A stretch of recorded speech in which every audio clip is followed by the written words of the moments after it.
Bueno, voy a hacer una breve síntesis. Buenas tardes a todas y todos. Damos comienzo a este conversatorio y queremos agradecer desde la red a las organizaciones que nos apoyan, OPS, MSP, a los expositores. Este conversatorio se realiza en el marco de la 23ª semana de la vacunación en las Américas y la 14ª semana mundial de inmunizaciones. Es una iniciativa regional para llevar la vacunación a todas las comunidades. Los objetivos es informar sobre la semana de vacunación con una mirada comunitaria, generar un espacio interactivo y fortalecer la colaboración entre los diferentes sectores, tanto sanitarios, de educación, con impacto en la salud de todas y todos.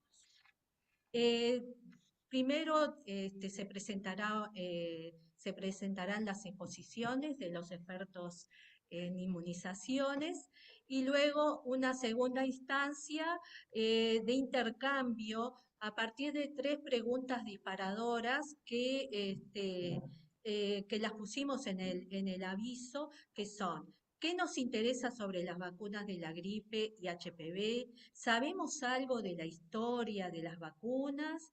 ¿Qué barreras conocemos para vacunarnos? Y para esto es importante que piensen, los exhorto para que piensen en cada exposición, si tienen dudas, si tienen reflexiones, si tienen comentarios, experiencias o vivencias, y cuáles son las opiniones, ¿no? En cuanto si hay negación y resistencias. Y bueno, en todo esto, para irles recordando y a medida que vayan hablando, yo les deseo que sea una jornada provechosa y participativa. Y le damos entonces la palabra a la licenciada Alicia Guerra y a la doctora Noelia Esperanza, que van a comenzar el encuentro. Muchas gracias. Se escucha muy bajo, Soledad. Si podemos subirle el volumen Gracias. al máximo.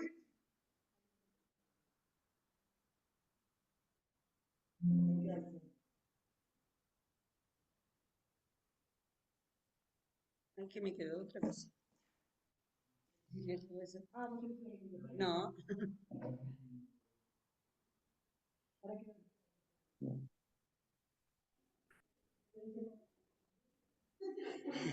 Bueno, buenas tardes a todas y todos, las personas que están acá hoy con nosotros y los que se encuentran a nivel de lo que tiene que ver con la plataforma virtual. Bienvenidos todos y para nosotros es muy importante. Yo hoy estoy representando la red de comunidades y municipios saludables. Nosotros sabemos que las vacunas realmente han sido una de las estrategias de salud pública y lo que tiene que ver con la atención primaria en salud que mayores resultados ha dado en salvar vidas. Realmente las vacunas han detenido pandemias, han detenido muertes y disminuido muchas enfermedades, millones. Y desde el año 2002 estamos trabajando a iniciativa de la OPS con lo que es como un recordatorio de una sacudida, diría yo, de lo que es la semana a nivel de la vacunación de las Américas. ¿Por qué nosotros, como la red de municipios, nos parece muy importante que estemos hoy junto a la Organización Panamericana de la Salud y con los compañeros panelistas que hace muchos años que compartimos espacios, sobre todo en esta temática? Porque justamente la vacuna ha tenido a lo largo del tiempo una trayectoria de que, además de los adelantos tecnológicos, de lo que ha sido la ciencia, la academia, ha recorrido también lo cultural y ha recorrido también la confianza de las personas. Entonces, ¿qué pasa si nosotros tenemos una cadena de frío perfecta, una recorrida perfecta con una vacunación segura, si las personas de las comunidades no acuden a vacunarse? ¿Y por qué nosotros como red nos parece que tenemos una responsabilidad? Porque cuando nosotros transmitimos en los barrios, en los lugares donde vivimos, donde estamos, y acá tengo compañeras que hace muchos años anduvimos puerta a puerta recorriendo para decir la importancia que tenían las vacunas. Si los vecinos, si las personas en los distintos barrios no conocen su territorio, no saben cuáles son los lugares donde hay bajas coberturas, no conocen por qué no se vacunan, porque también a veces nosotros decimos no se vacunan porque no están informados, pero a veces no tienen accesibilidad. En Uruguay tenemos la ventaja de que no hay grandes dificultades geográficas, pero a veces tampoco hay una accesibilidad en relación a los horarios, a los vacunatorios, a lo que tienen que ver con lugares que sean accesibles en cualquier lugar. Por eso, como red, recomendamos y fomentamos e informamos estos espacios que las distintas organizaciones, como la Intendencia, por mucho, como la lucha, como otros, van a los lugares donde la gente se encuentra. O sea, no, buscar espacios donde habitualmente estén. Entonces, por eso, además de los lugares físicos, tenemos que informar cuáles son los horarios, los locales. Recuerden que todos los vacunatorios tienen accesibilidad, así sea, no importa su cobertura, son universales, o sea, a todo el mundo le pertenece en forma gratuita las que están cubiertas por el por el sistema de vacunas de acá del Uruguay. Entonces, tenemos que saber horarios, lugares, pero también jornadas y preparar y estimular y acompañar jornadas que se hacen en diferentes lugares, en plazas, en el mercado, en las ferias, pero es fundamental que como usuarios responsables, como vecinos, como ciudadanos, nos comprometamos a esto. Entonces, bueno, por eso la red tiene un compromiso para que se una como estrategia a multiplicar. Así que le doy la palabra a Esperanza Noelia, que va un poco en representación del OPS a decir un... Muchas gracias, Alicia. Ahí se me ve la cara. ¿Sí? Ah, bueno.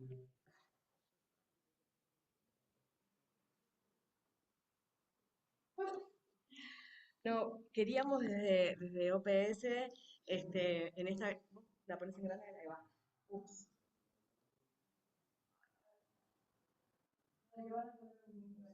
Ah, ok. Y mientras arreglamos... Esperen un segundito que vamos para mejorar el sonido de la voz, a poner el micrófono y si podemos lo traducimos. ¿Se ve bien en el TikTok? La miniatura se ve perfecto.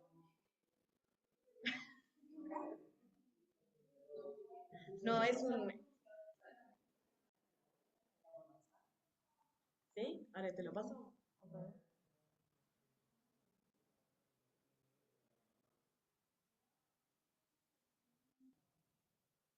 En Zoom no se ve. No, no, todavía no está proyectado.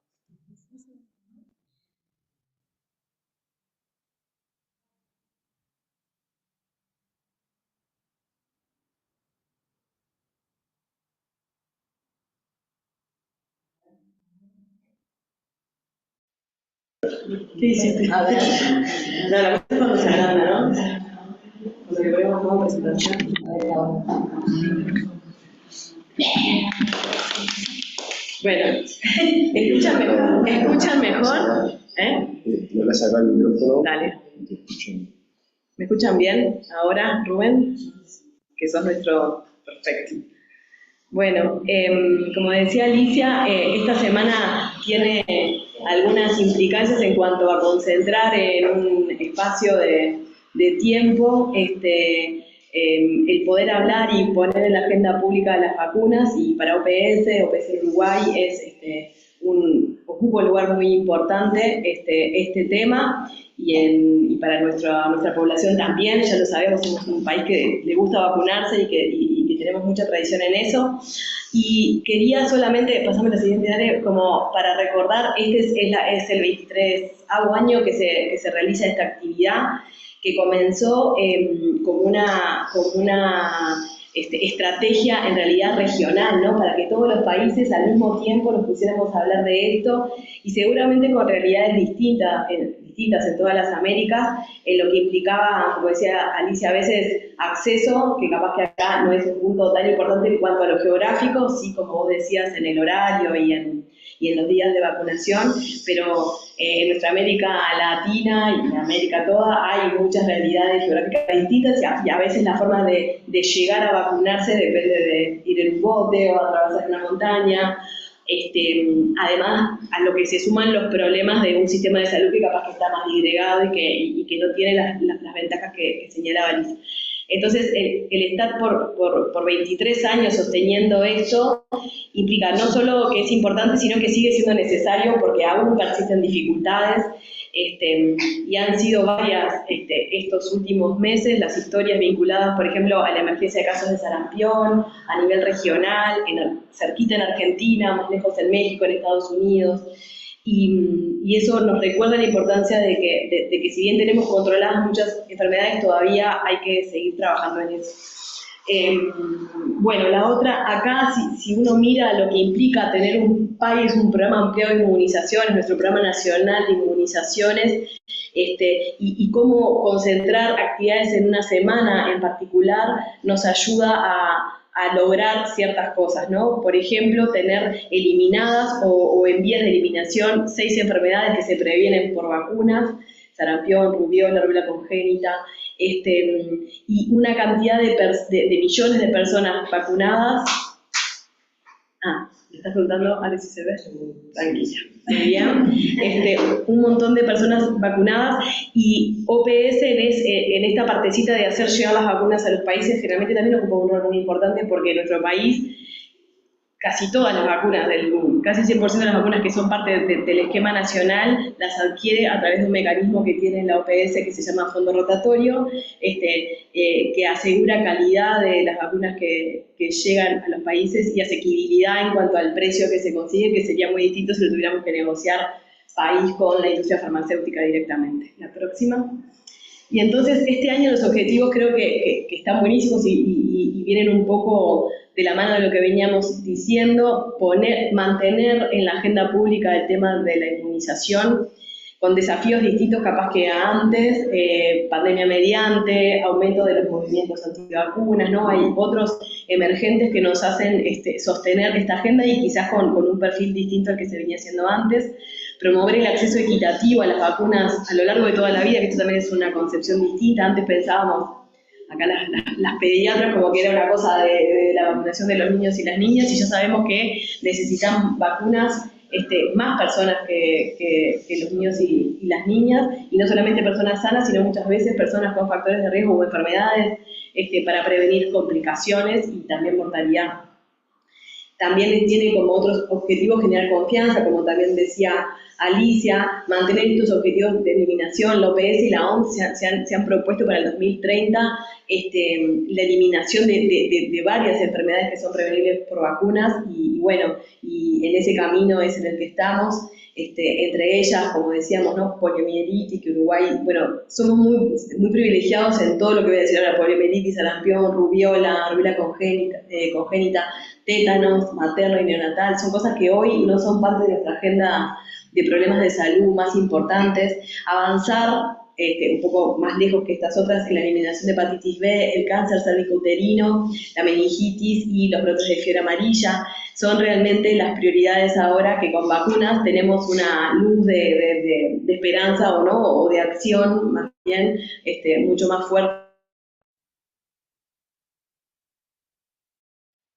Objetivo específico de esta semana, ir contra, ¿no? o mitigar o generar contrainformación con respecto a los mitos y la falsa información, y fomentar la capacidad de los profesionales de atención primaria en salud en materia de inmunización, que creo que ahí es clave que una red como la de ustedes colabore en esto, y bueno, y promover por supuesto el espíritu de panamericanismo, que es una cosa que la OPS siempre rescata y que es de gran valor para los países. Y ahí llegué. Muchas gracias por la invitación. Ahora vamos a empezar con unas charlas un poco más técnicas, pero abiertas seguramente a las preguntas y respuestas en breve.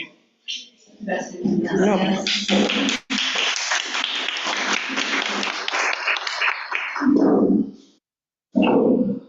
Bueno, buenas tardes. Mi nombre es Mariana Mujico, soy docente de la Facultad de Enfermería. Y la idea de ahora es hacer como una muy breve reseña histórica con respecto al surgimiento de las vacunas. Es importante conocer la historia justamente para saber explicar algunas cosas que nos están pasando ahora, cuál es el origen, ¿no? Porque hay cosas que vemos hoy en día que el origen no es reciente, sino que es un origen bastante antiguo, ¿no? Entonces, ¿tú me pasás la presentación? ¿No hay chance de que yo la controle? Está aquí. Bueno, está. Dale nomás. Ahí está, hasta ahí. La idea es, en esta presentación, ver los antecedentes de vacunación en el mundo, después focalizarnos específicamente en nuestro país y después analizar brevemente algunas cositas con respecto a la resistencia a la vacunación. Así que, la siguiente. La primera enfermedad para la cual se desarrollaron estrategias de inmunización activa fue justamente la viruela, que era una enfermedad muy grave, que se caracterizaba por esas pústulas que se ven allí en la imagen, fiebre muy alta y bueno, tenía una mortalidad muy elevada. Se estima que en el siglo XVIII más o menos un 8% de la población mundial se moría de viruela. Y bueno, esta enfermedad en China, alrededor del siglo IX, X, notaron que las personas que contraían viruela no la volvían a contraer más adelante, entonces se les ocurrió como estrategia desarrollar lo que se denominó la variolización, que la forma como lo hacían en China en aquel momento era extraer pus de las pústulas de viruela y desecarlas, ahumarlas para disminuir la potencia del virus y posteriormente introducirlas por inhalación en personas sanas, justamente para que se encontraran con esta forma debilitada del virus y su sistema inmunológico pudiera desarrollar la inmunidad contra la enfermedad. Entonces, había otra forma más de variolización, que fue la que esta señora de la foto, que era una escritora británica, Mary Wortley Montagu, ella era esposa del embajador en Constantinopla, y bueno, toma conocimiento con otra forma de variolización, que no era por inhalación, sino era por haciendo una incisión, un cortecito en la piel, y se introducía pus de la viruela, se tapaba, se esperaba un tiempo y se desarrollaba una forma más benigna de la enfermedad, que bueno, que también confería inmunidad para después de la vacunación. Y bueno, ella fue quien hizo variolizar a sus hijos y popularizó y extendió este procedimiento en Europa, que incluso se crearon hasta casas específicas para la variolización, ¿no? Pero si hablamos específicamente del tema de la vacunación y pensamos cuál es el origen de la palabra vacuna, enseguida vamos a pensar en la vaca, ¿no? Y es así, o sea, la palabra vacuna proviene de la palabra vaca porque, ahí pasamos a la siguiente foto, este señor de la foto, que es considerado el padre de la vacunación, Edward Jenner, que era un médico rural que a fines del siglo XVIII toma contacto con el caso de una ordeñadora en una zona rural de Tambos, una ordeñadora que decía que no podía contraer la viruela porque ella ya había tenido la viruela bovina, ¿no? La viruela de las vacas. Entonces él se dedica a estudiar este fenómeno y bueno, se le ocurre la idea de desarrollar el procedimiento que más adelante denominó la vacunación, ¿no? En el cual lo que hacía era tomar las pústulas de viruela bovina, ¿no? De la viruela de la vaca, e introducirlas a través de una incisión, un cortecito en la piel, en una persona sana. Y bueno, la primera persona, esto que se retrata ahí es el primer procedimiento de vacunación, que fue a un niño de 8 o 9 años, al cual expuso justamente le introdujo el pus de la viruela bovina, esperaron un tiempo, lo expusieron a la enfermedad y no se enfermó, ¿no? Lo que era la ética de la investigación en aquellos momentos, pero bueno. Entonces, después repitió el procedimiento, ¿no? Para ver y consistentemente dio que realmente era efectivo. Entonces, pensemos lo que era, pasamos a ahí va. Esto para tener una idea sacado de un catálogo, es el tipo de instrumento que se utilizaba para la vacunación en aquel momento, ¿no? O sea, los instrumentos que están en la parte superior, en la imagen superior, era lo que se utilizaba para realizar el corte, extraer el pus, introducirlo por inoculación debajo de la piel y demás. Y lo que está debajo, esa especie de tubo metálico, lo que se hacía para poder conservar la vacuna de una forma rudimentaria, que igual no era la principal forma de conservación, la principal la vamos a ver ahora, pero una forma de conservar la vacuna era embeber como hebras de algodón en el pus. Qué chanchada, ¿no? Embeber el pus en esa hebra de algodón y guardarla, a veces se guardaba entre vidrios, otras veces en estos tubos metálicos, como para conservarla por cierto tiempo. Pero esto no era la forma más habitual de conservación, esta era una modalidad que también era por cierto tiempo, pero la forma más utilizada en esta época, que no había heladeras, no había cadena de frío, era a través de la transmisión brazo a brazo. Perdón, yo sigo apretando acá como si pudiera cambiar la presentación. Esta imagen y la que tiene una más son de un libro que hay una más. Son de un libro que hay en la anterior, la del libro, ahí va. Son imágenes sacadas de un libro que hay una copia en la Biblioteca Nacional, en una sección restringida, no se puede acceder, yo traté de entrar y no pude. Pero bueno, es un libro que es una versión traducida al español de un libro que originalmente es de un médico francés, que un médico español que se llamaba Francisco Xavier de Valmis hizo la traducción, que lo que en realidad relata es el procedimiento para poder hacer el procedimiento de transmisión brazo a brazo de la vacuna, ¿está? Entonces te mostraba en un momento determinado cómo se tenía que esperar a cierto grado de maduración de las pústulas y ahí era que se extraía y se le pasaba a otra persona que no hubiera tenido la enfermedad, que en general utilizaban o niños huérfanos, ¿no? Niños expósitos, o población esclavizada proveniente de África, ¿no? Eran las dos poblaciones donde mayoritariamente se hacía esta transmisión brazo a brazo. Entonces, en el año 1803, la corona española decide hacer una expedición que le llamaron la Real Expedición Filantrópica de la Vacuna, tenía un nombre de lo más rimbombante, que justamente para poder propagar en las colonias españolas la vacuna y poder disminuir el impacto que estaba provocando la viruela, ¿no? Entonces, bueno, junto con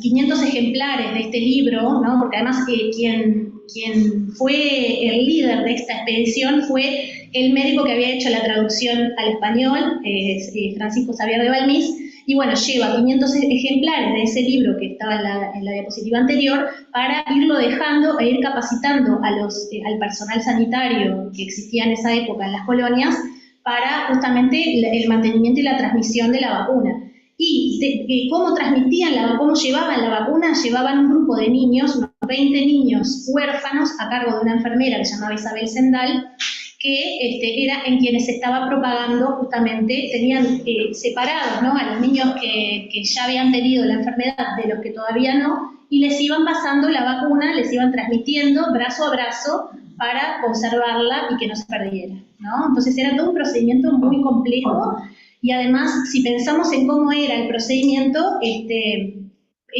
existía la posibilidad de otro tipo de enfermedades que se pudieran transmitir también, ¿no? Como por ejemplo, no sé, la sífilis, ¿no? Pero bueno, vamos a retomar esa línea, en esa imagen del mapa vamos a retomar la línea temporal en nuestro país.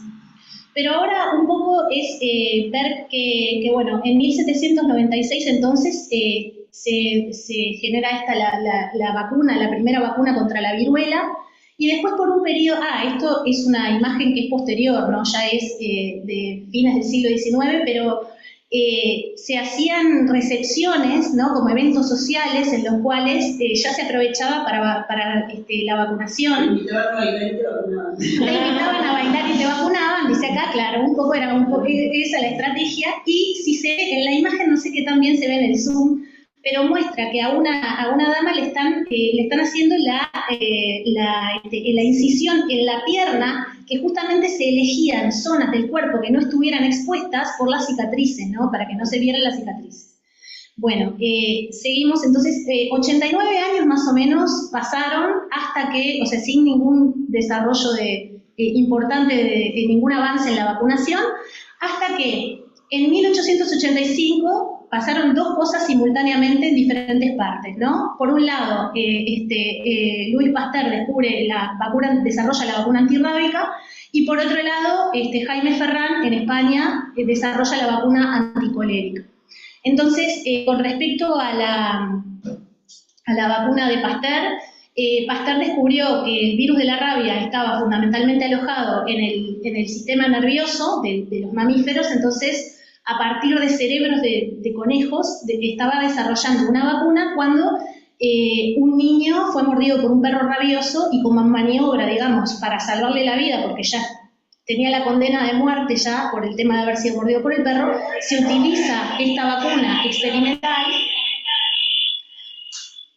y logran salvarle la vida, ¿no? O sea, se demuestra que la vacuna era efectiva. Y como decíamos, en España, ese mismo año, Jaime Ferrán da a conocer que había desarrollado una vacuna contra el cólera que se utilizó ese mismo año para contener una epidemia de cólera con muy buenos resultados. Y ahí en la imagen se pueden ver el tipo de jeringuillas que se utilizaban en la vacunación anticolérica, y y hay un cuadro allí que justamente lo que representa es eso, ¿no? La vacunación contra el cólera. Ay, perdón, yo sigo. Bueno, siguiendo con la línea temporal, acá no nos vamos a detener, avanzamos un poquito. Es un poco, se fueron desarrollando otras vacunas. Esta imagen es de fines del siglo XIX, principios del siglo XX, que lo que representa es la vacunación a personas inmigrantes en Estados Unidos, que nos hace acordar la época del Titanic, más o menos, ¿no? La estética. Y en 1922 se desarrolla la vacuna contra tuberculosis, ¿no? Calmet y Guerin desarrollan la vacuna contra tuberculosis, que es una más. Y esto es una imagen de lo que eran los laboratorios en esa época, ¿no? O sea, para la época seguramente era de primerísima, ¿no? De primerísimo nivel, pero si lo comparamos con lo que es hoy en día, o sea, vemos que tiene como muchísimas posibilidades también de contaminación, ¿no? Entonces, en esta época, las vacunas, tenían como estos procesos más rudimentarios que llevaban a que a veces o se contaminaban con otros microorganismos, o vacunas que se suponía que debían ser atenuadas, no estaban suficientemente atenuadas, activadas. Y esto también a veces traía consecuencias, ¿no? De personas que enfermaban luego de recibir la vacuna. ¿Seguimos? Después la vacuna antidifterica en el 1923, seguimos alguna más. Ahí está, la fiebre amarilla. Acá me quiero detener. La vacuna en 1954 fue otro hito, porque acá también se desarrolló una vacuna que se usa hoy en día además, contra una enfermedad que en ese momento estaba produciendo mucha carga de enfermedad y de discapacidad, ¿no? en los niños principalmente, que era la polio. Entonces, en 1954, un virólogo estadounidense que se llamaba Jonas Salk desarrolla esta vacuna, y se empiezan a hacer campañas en diferentes partes del mundo, que una foto que me encanta es esta que viene, porque es Elvis Presley vacunándose en el año 56 contra la polio, justamente como parte. Ahora nos pasa que nos llama Pelufo por teléfono para decirnos vacúnese contra la gripe. En aquel momento era Elvis Presley que salía vacunándose contra la polio, justamente para ver si la gente se enganchaba, ¿no? Y la siguiente foto también me gustó, que es australiana, que es, me encanta la cara del niño que está atrás, porque es maravillosa. El chiquito con los ojos cerrados y el de atrás una cara que dice, ahora me toca a mí. Pero bueno, seguimos. Y otro 3 años más tarde, en el 57, otro batacazo contra la polio fue el desarrollo de la vacuna oral, ¿no? O sea, Albert Sabin desarrolla la vacuna oral, que lo que permitió, como era una vacuna oral, que solamente lo que se hacía era o darle las gotitas o a veces lo ponían en un terrón de azúcar y se los daban a los niños. Entonces, justamente lo que permitía era que no se requería ni personal especialmente, ¿no?, capacitado, ni se necesitaba instrumental complicado, simplemente un terrón de azúcar, las gotitas, y con eso se logró hacer un abordaje masivo de la vacunación antipolio, y realmente fue algo revolucionario para el momento. Bueno, acá seguimos porque no me quiero detener demasiado, también más o menos no están todas las vacunas tampoco, hay vacunas que yo la verdad que no las incluí, pero acá en el año 74, una más, que es una cosa importante que ya la mencionó recién Noelia, que es que la Asamblea Mundial de Salud establece justamente, lanza el programa ampliado de inmunizaciones, que incluía justamente vacunas contra 6 enfermedades que en ese momento eran las prioritarias, y esto justamente permitió dar muchas las coberturas de vacunación, que andaban en un 25% en la década del 60, y se logró aumentarlas hasta un 90% en los 2000, ¿no? Que bueno, más de un 90%, pero bueno, después veremos qué pasó más adelante. En el 80 se declara erradicada mundialmente la viruela, ¿sí? La primera enfermedad, pensemos que la primera enfermedad para la cual existieron estrategias de inmunización es la primera enfermedad erradicada, ¿no?, después de casi 200 años de vacunación. Y bueno, otra que puse ahí, la vacuna contra meningococo B en el 87, porque, una más, porque es una mujer y porque es latinoamericana, es cubana, así que la voy a destacar, a Concepción de la Campa, que además fue directora del Instituto Finlay de Vacunas, así que la vamos a poner ahí en lugar destacado, Mujeres en la Ciencia. Seguimos. Bueno, entonces ahora vamos a retomar aquella línea temporal que habíamos dejado, y si ustedes se fijan ahí, les va a llamar la atención que la expedición nunca llegó al Río de la Plata. Entonces, ¿cómo llegó la vacuna a nuestro territorio? Entonces, si pensamos que la expedición había partido en 1803, ¿no? 2 años antes habían publicaciones en prensa por una epidemia que hubo de viruela llamando a variolizarse contra la viruela.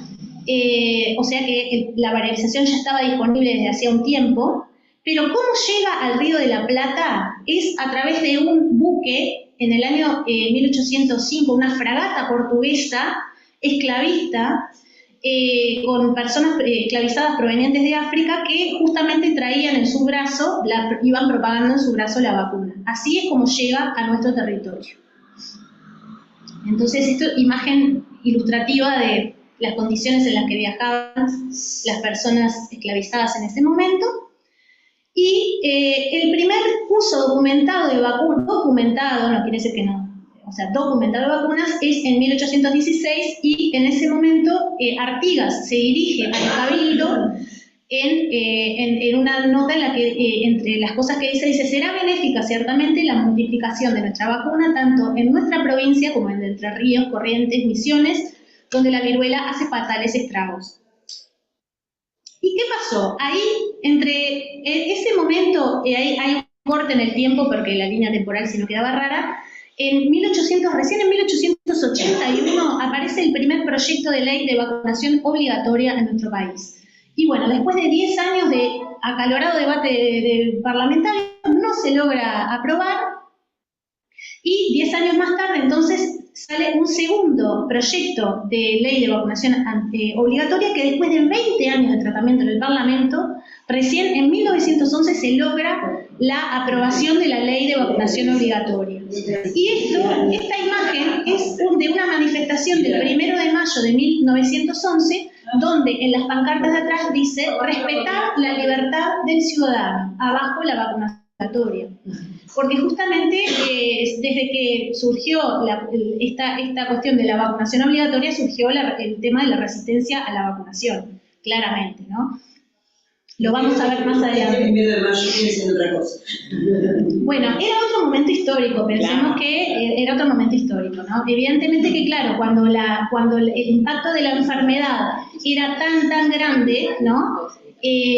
La vacunación era obviamente siempre como una mejor alternativa, pero a medida que empieza a disminuir el impacto de la enfermedad y la gente deja de percibir eso como una amenaza tan grande, bueno, ahí capaz que ya empieza a dudar por el tema de la vacunación, que eso es una cosa que pasa actualmente, ¿no? O sea, como tenemos las enfermedades bastante controladas por la vacunación, parece como que ya la vacunación no fuera necesaria, ¿no? Entonces, ¿por qué una persona sana se tiene que inocular algo por algo que no lo percibo como una amenaza, ¿no?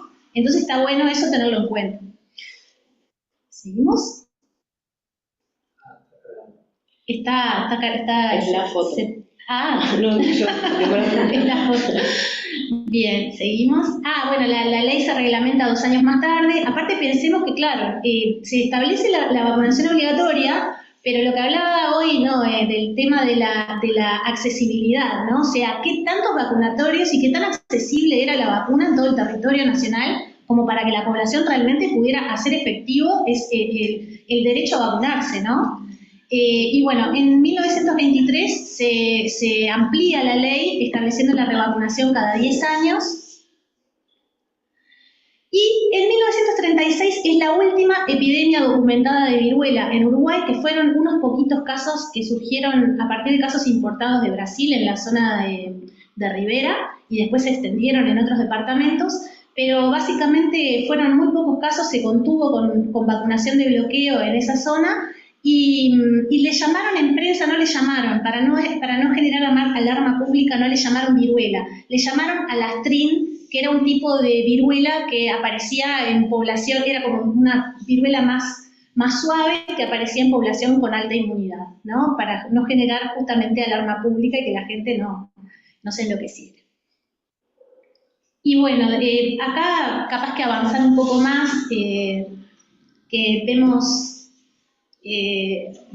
campañas de vacunación contra la polio, por ejemplo, en el 62, bueno, en el 80 habíamos dicho que se logra erradicar la viruela, y en el año 82 es la ley de vacunación obligatoria contra 8 enfermedades que bueno, posteriormente se fueron ampliando y fueron apareciendo más vacunas. Acá en realidad son hechos más recientes de vacunas que se han ido incorporando, que no da de repente para perder tiempo en segunda dosis de triple viral sí sería importante ver. Sí, la segunda dosis de triple viral con el tema de los casos de sarampión a nivel regional es importante, ¿no? Pero bueno, allí más o menos la idea de esto es ver cómo se han ido dando cambios, o sea, cada 2, 3 años o anualmente, han dado cambios en el esquema y cómo se han ido agregando vacunas, ¿no? En el año 2018 se retomó una estrategia que se había abandonado durante muchos años. Yo me acuerdo cuando me fueron a vacunar contra la BCG, en primero y en sexto de escuela, que fue una cosa que, bueno, durante muchos años se dejó de hacer. Y bueno, y ahí tenemos a una compañera de la Unidad Académica de Enfermería Comunitaria que está vacunando en una escuela. Justamente se retomó en el 2018. Y bueno, llegó 2020, llegó la pandemia y no había todavía vacuna para el COVID, entonces tuvimos que salir a vacunar contra la gripe, pero cambió un poco la forma en la que teníamos que salir a vacunar contra la gripe, ¿no? O sea, porque las medidas de protección personal que teníamos que tomar eran mucho más importantes. Y bueno, y el año siguiente, cuando se desarrolló la vacuna contra COVID, ahí sí se logró contener la pandemia gracias al desarrollo de las vacunas. En realidad, la idea de esto es ver cómo el esquema de vacunación se está actualizando permanentemente, porque justamente es esto, ¿no? Se va adecuando a las mejores evidencias disponibles y además va acompañando lo que son los cambios en el comportamiento de las enfermedades prevenibles por vacunas. Entonces, esto hace que todo el tiempo haya que estar revisando, sacando vacunas, introduciendo nuevas, ¿no? Y para nosotros, evidentemente, como personal de salud es un desafío porque tenemos que estar permanentemente actualizándonos en este tema. Ahora entonces vamos a analizar brevemente algunas cositas, solo mencionar algunas cositas que tienen que ver con la resistencia a la vacunación. Primero que nada, esto no es un fenómeno nuevo, ¿sí? Esto es un fenómeno que es tan viejo como la vacunación misma. Y ahí tenemos un ejemplo que es un panfleto contra la vacunación obligatoria, publicada, como dice allí, por la Sociedad Londinense para la Abolición de la Vacunación Obligatoria a fines del siglo XIX. Nótese cómo está el gendarme mostrándole a la madre que tiene que vacunar a su hijo, y quien está aplicando la vacuna es la muerte, ¿no? Y en la siguiente imagen es también por el estilo una caricatura de una publicación antivacunación a fines del siglo XIX, donde simboliza como una serpiente a la vacunación, ¿no? Y la madre protegiendo a su niño de la amenaza, ¿no? Entonces, ahora vamos a recordar a un personaje nefasto para la historia de la vacunación, que cada vez que lo vemos lo odiamos un poquito más, que es esta persona que es un médico británico, Andrew Wakefield, que en 1998 publicó en la revista The Lancet un artículo en el cual asociaba la vacuna triple viral, la SRP, que se administra hoy en día, con el desarrollo de autismo. Después se descubrió que Wakefield no solamente que había cometido atrocidades, procedimientos invasivos innecesarios en niños, bueno, toda una cantidad de cosas, sino que además se demostró que él un año antes había patentado una vacuna alternativa contra el sarampión, y lo que estaba buscando es desacreditar la vacuna que se aplicaba en ese momento para poder introducir la de él, la que tenía patentada. Entonces, en realidad, más allá de que todo esto, hubo estudios, se hicieron estudios que justamente apoyaron que no existía esta asociación entre vacuna triple viral y autismo, o sea, se demostró que eso no era así, y se demostró que él tenía conflicto de intereses, pero sin embargo el daño que provocó la salida de este artículo fue que cayeron las coberturas de vacunación, tanto en Europa como en Estados Unidos y en el resto del mundo, y bueno, y esto hizo que empezaron a surgir casos nuevos de sarampión, ¿no? O sea, una enfermedad que estaba bastante controlada, empezaron a surgir casos nuevos de sarampión, y bueno, es un problema que tenemos hoy en día. Entonces, ¿cuál es el por qué? ¿Por qué es importante que haya altas coberturas de vacunación en la población? Porque justamente existe lo que se llama la inmunidad de grupo, inmunidad de rebaño, inmunidad colectiva, que tiene que ver con esto, de que cuanto mayor sea la proporción de la población que está vacunada, es como que impiden la circulación de la enfermedad y actúa como protección para aquellas personas que no se pueden vacunar, ¿tá? Entonces, justamente es fundamental lograr unas coberturas de vacunación lo más cercanas posibles al 95% para garantizar esta inmunidad de rebaño. Y bueno, y fue lo que empezó a decaer después de la acción de este médico británico. Entonces, acá puse un par de afiches más contemporáneos antivacunas, ¿no? Que están ahora con el tema de las redes sociales, circula mucha información en este sentido. Y bueno, esta me pareció interesante porque dice, esta vacuna contiene células humanas de fetos abortados, ¿no? Entonces, esto es un mito que surge porque en la década del 60 se usaron células humanas provenientes de fetos abortados para cultivar microorganismos, ¿no? Pero en realidad esas células después se replicaron en el laboratorio, no se usaron más, o sea, son células del laboratorio, y aparte la vacuna no contiene la célula, ¿tá? O sea, no hay rastros de células de la vacuna, ¿tá? Se usan como lugar de cultivo, ¿no? Pero está eso, entonces eso circula en redes, y bueno, era como para ver un poco algunos ejemplos de lo que uno puede llegar a ver. Y bueno, reflexionar esto de que la difusión de mensajes antivacunas en las redes sociales es un desafío para toda la sociedad, no solamente para nosotros como personal de salud, sino para toda la sociedad, y que por eso es fundamental que todos nosotros podamos sumar esfuerzos, poder unificar los mensajes y poder promover la vacunación entre todos. Así que bueno, por acá termina mi presentación. Muchas gracias. Hay preguntas en el chat. Ay, espero que no me sean nada. A ver, perdón, a lo mejor alguien de las personas que están acá les podría preguntar algo. No sé si del chat vamos a ver, pero... No, el chat. Ah, bueno. No. No eran mensajes. Bueno, le damos entonces la palabra por el MSP a la doctora Federica. Primero Noelia. Ahí va. Perfecto, Noelia. Sigo. No, no había el chat de hoy temprano.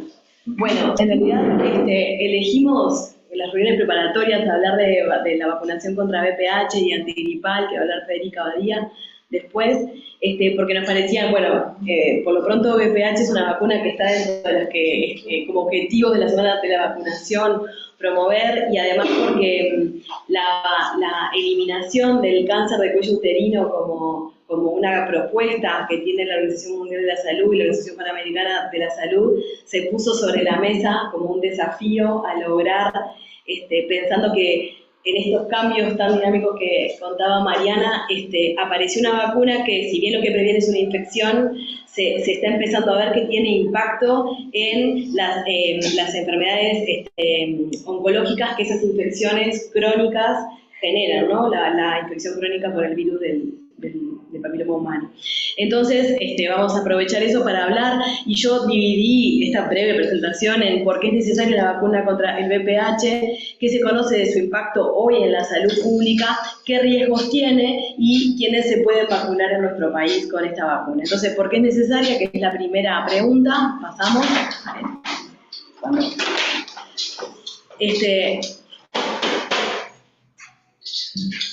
Ahí va. ¿Por qué es necesario? En realidad, el virus del papiloma humano es un virus que está implicado en el desarrollo de varios tipos de cánceres y de verrugas genitales. De hecho, de todos esos cánceres que están ahí, que es cáncer, se ve mal, pero pene, vagina, ano, cuello, orofaringio, andan entre los valores más bajos, 60-70% de implicancia del virus del papiloma humano, hasta más del 90% el 99% en realidad, el cáncer de cuello uterino. Entonces, la posibilidad que abre contar con una vacuna que sea eficaz para prevenir la infección de algunos de los subtipos, ¿no? de los tipos de VPH que si se cronifican, ¿no? Se vuelven infecciones crónicas, se convierten en enfermedades premalignas y luego en enfermedades oncológicas, es importante. Y el VPH tiene ese rol.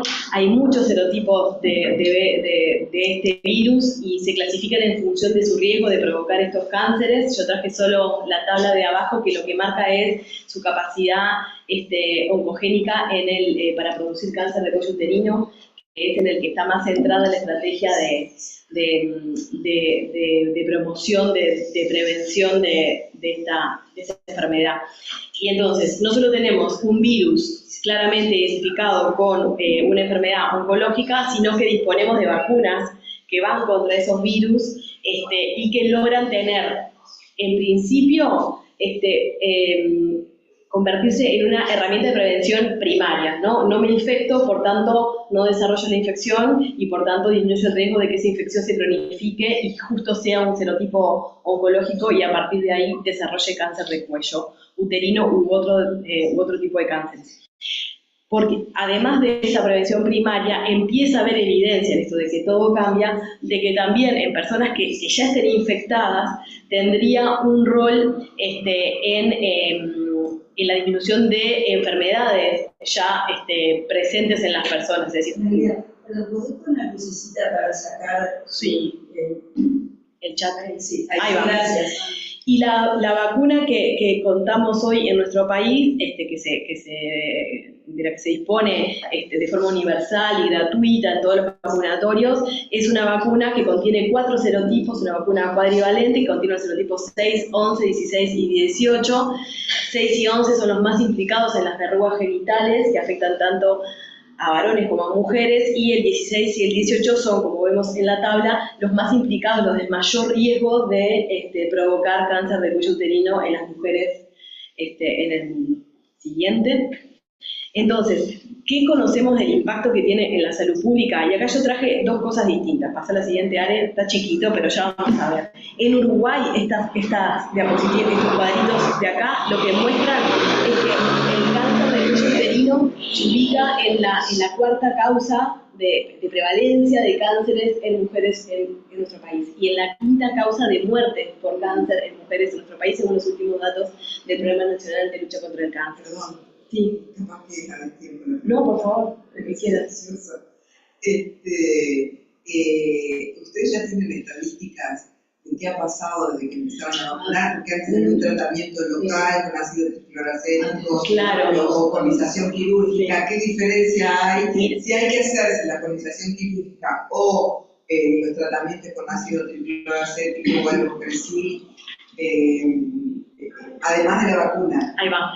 Ahora, en realidad no hay datos todavía en el país de impacto por la vacunación. Yo lo que traje, y justamente traje los últimos datos que son hasta el 2020, también del PRONACAN, que lo que muestran, hay la cosa empieza en el 2006, por ahí, hasta el 2020, y lo que muestra que la tendencia, tanto en la prevalencia como en la mortalidad, tiene una pequeña disminución. Lo que tenemos que ver a partir de ahora, como ha pasado en el resto del mundo, que tiene más años de vacunación contra el VPH, es ver si empezamos a ver también una disminución en la cantidad de mujeres que se le diagnostica el cáncer de cuello uterino.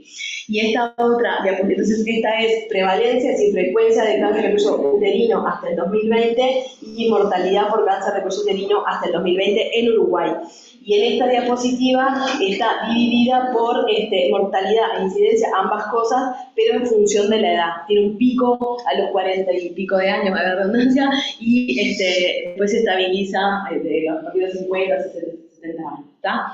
Esa es nuestra realidad, y como yo decía en la diapositiva anterior, contamos con una estrategia que hoy es una estrategia de prevención primaria en adolescentes, que para ver el impacto de esas adolescentes vacunadas y cuál va a ser el rendimiento hasta sus 40 años, entonces tenemos que esperar un poco para ver.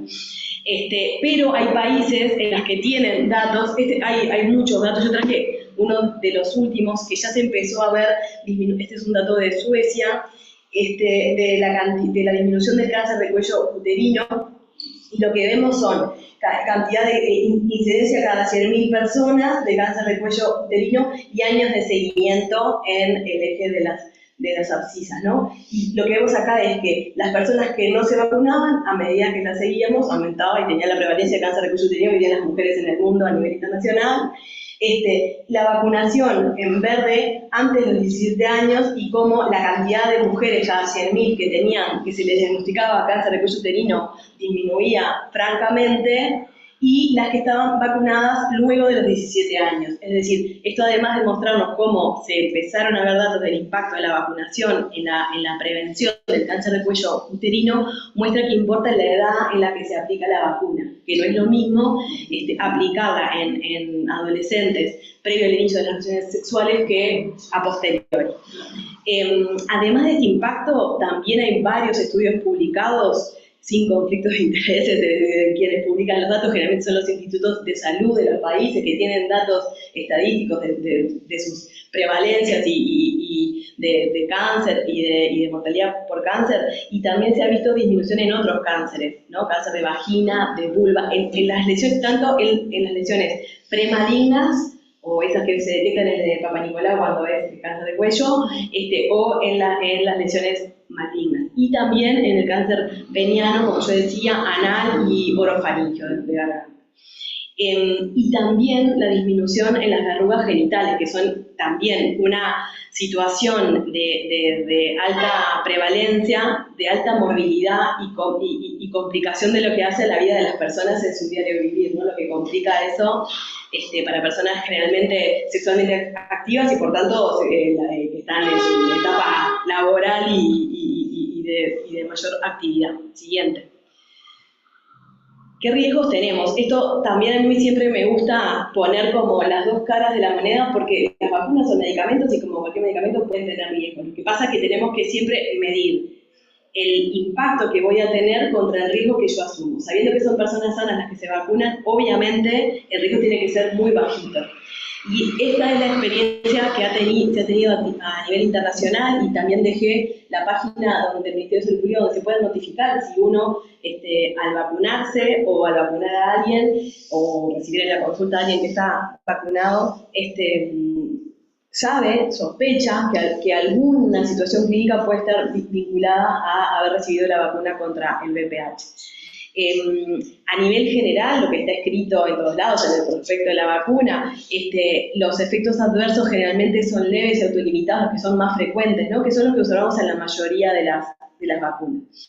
Acá, como destacado, digamos, de los efectos leves, el dolor puede ser importante, pero uno que te dificulte la actividad no supera el 6%, generalmente siempre es en las primeras 48 horas tras la vacunación, y después efectos más sistémicos, que también pueden ser frecuentes, que son comunes a otras vacunas, y lo que se ha destacado en las y los adolescentes vacunados, no solamente en Uruguay, sino en todo el mundo, es la aparición de las lipotimias, los desmayos, que generalmente en la vacunación adolescente puede ser común, no pasa solo con la vacuna contra el VPH, pero están notificados, ¿no? Entonces ahí hay un importante tema con la consejería a la hora de la vacunación, de vacunarse sentado o acostado, no pararse enseguida, tratar de que si no haya el efecto contagio de que como una se desmaya, se siguen desmayando las otras, que eso también pasa.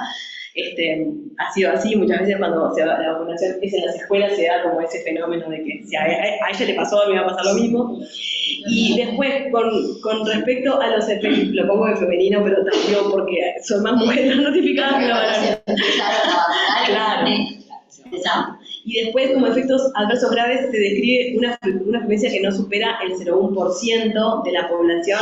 La anafilaxia, en realidad, que es un efecto común a todas las vacunas, que es un efecto que puede ser grave, está en el promedio para las vacunas en general, que es un caso de reacción alérgica grave por millón de dosis de vacunas administradas.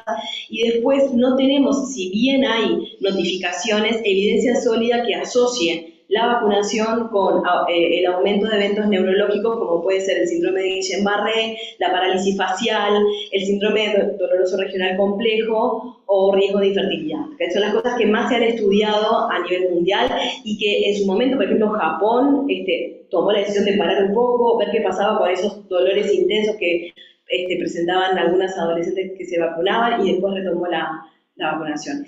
Es de las vacunas más nuevas, digamos, de la historia que mostró Mariana, es la que todavía le seguimos pidiendo ¿no? dar más pruebas con respecto a si tiene o no efectos adversos que nos preocupen. Por ahora, la foto es esta, nos deja bastante tranquilas en ese sentido, sabiendo el contrapeso de los beneficios a los que queremos aspirar con la vacuna. La próxima, ¿quiénes se pueden vacunar en nuestro país?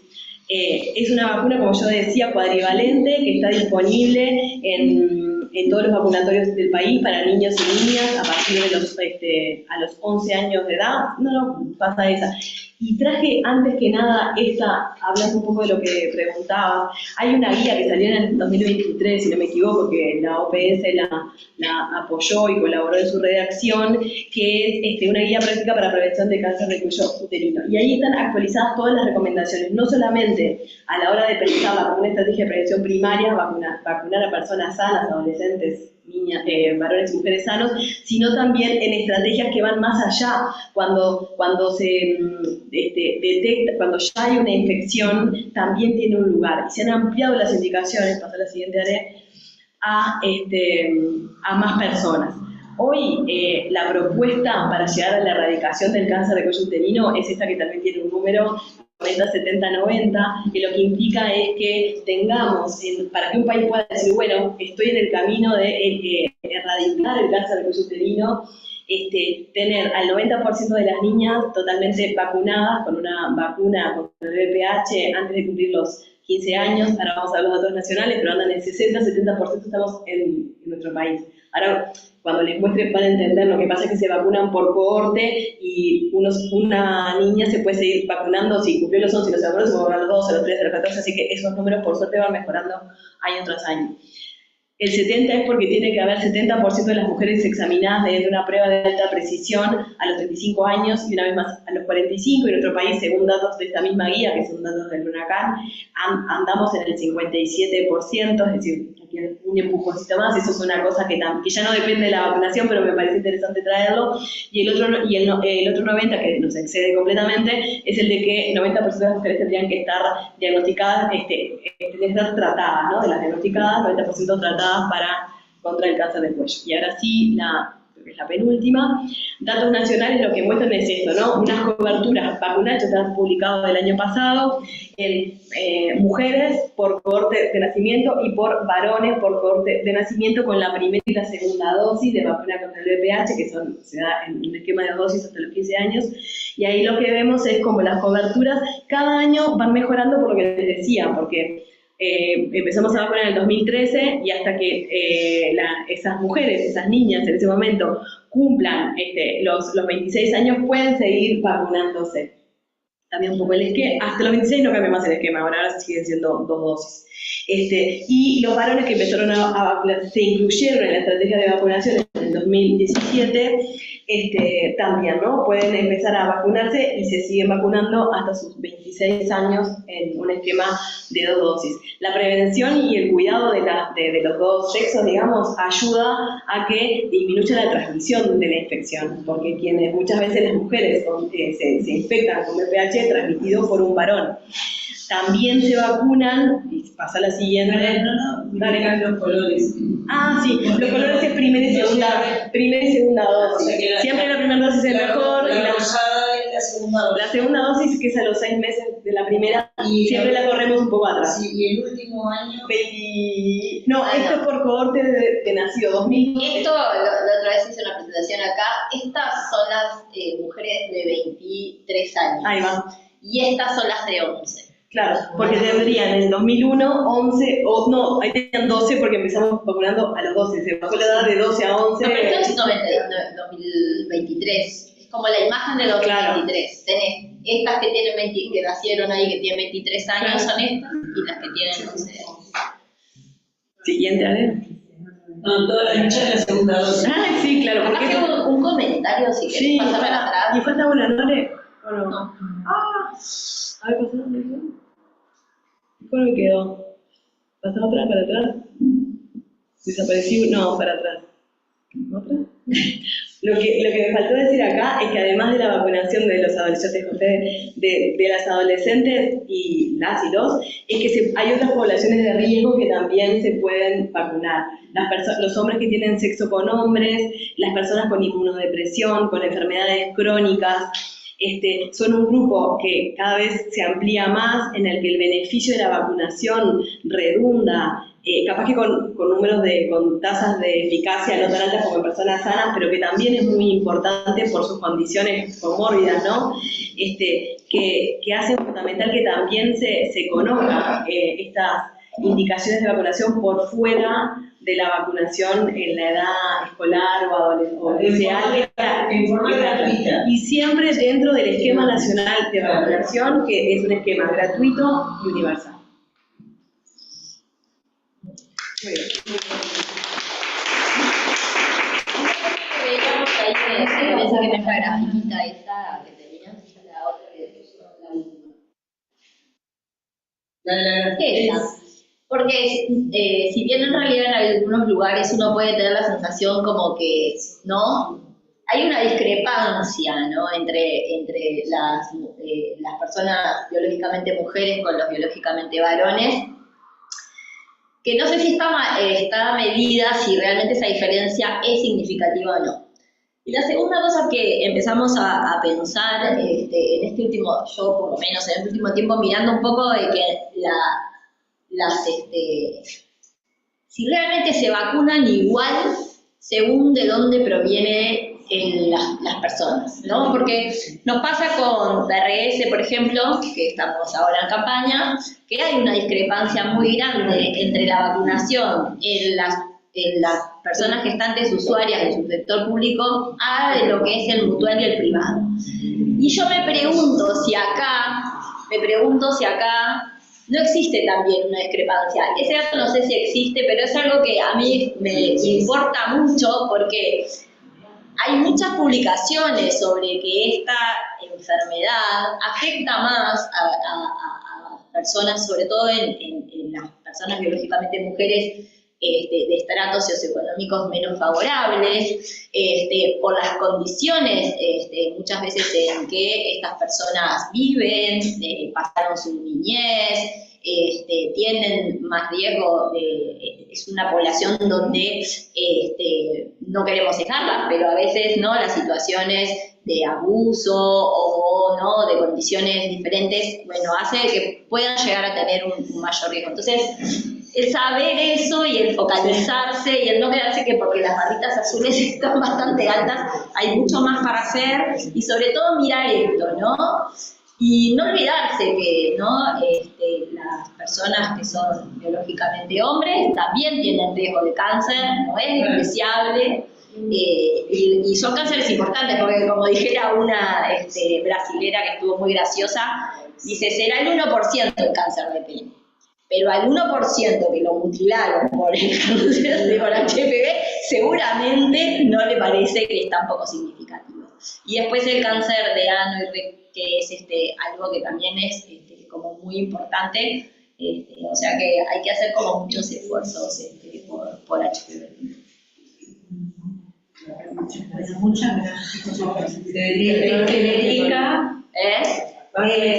ahora... Sí, la única cosa que justo tenía los datos ahora de influenza, que los acabo de encontrar, que pasen el WhatsApp. Ahora vamos a presentar a la doctora Federica Varía del área de epidemiología del MSP. Por acá te va, porque viste que el micrófono... ¿Oyen bien? Yo grito mucho. Sí.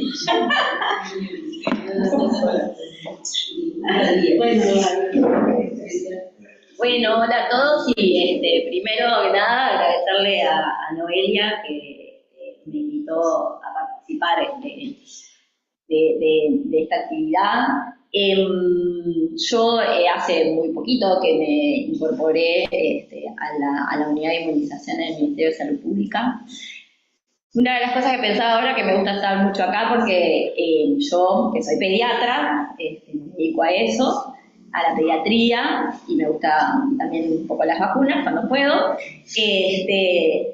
En realidad mi formación empezó en una clínica comunitaria de la Intendencia. Yo me recibí y no di ningún posgrado, y me presenté a un concurso y entré como médico en una policlínica comunitaria, que es lo que ahora es el SACUDE, que en aquella, imagínense que yo fui docente de ella, así que soy muy viejita.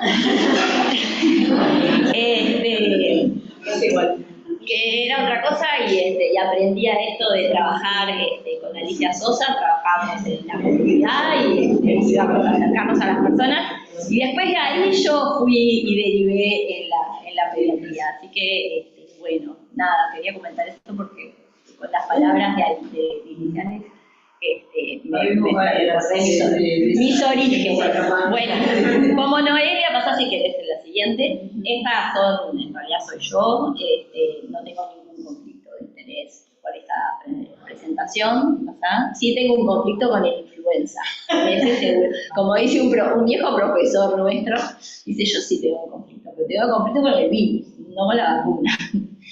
Y como Noelia me dijo que esto era un conversatorio, bueno, yo dije, empecemos por preguntas, y la verdad que a mí, esta es una vacuna que genera muchas resistencias.